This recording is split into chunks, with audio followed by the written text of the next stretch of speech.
Hi అండి, గోంగూర chicken curry నా స్టైల్లో చేసి చూపిస్తానండి.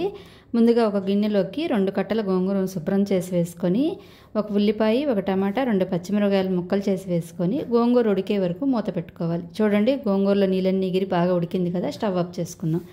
ఇప్పుడు చికెన్ కర్రీ కోసం ఒక ప్యాన్ పెట్టుకొని తగినంత ఆయిల్ వేసి, ఉల్లిపాయ, పచ్చిమిరపకాయ ముక్కలు వేసి, రుచికి సరిపడినంత ఉప్పు, 1/2 టీ స్పూన్ పసుపు వేసి ఉల్లిపాయలను దోరగా ఫ్రై చేసి, 1 స్పూన్ అల్లం వెల్లుల్లి పేస్ట్ని కూడా వేసి పచ్చివాసన పోయేదాకా బాగా ఫ్రై చేసుకోవాలి.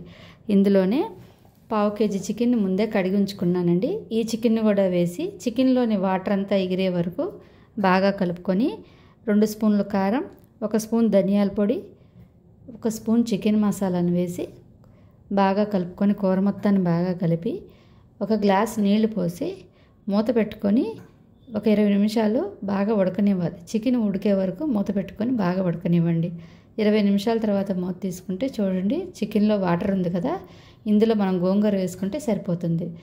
పేస్ట్ చేసి పెట్టుకున్నానండి, మిక్సీలోకి వేసి ఈ పేస్ట్ను కూడా వేసి బాగా కలిపి గోంగూరలోని ఆయిల్ అంతా పైకి తేలే వరకు మూత పెట్టి బాగా ఉడకనివ్వాలి.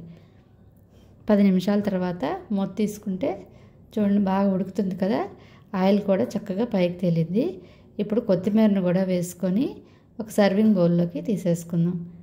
చూడండి, గోంగూర చికెన్ కర్రీ వేడి రైస్లోకి చాలా బాగుంటుందండి.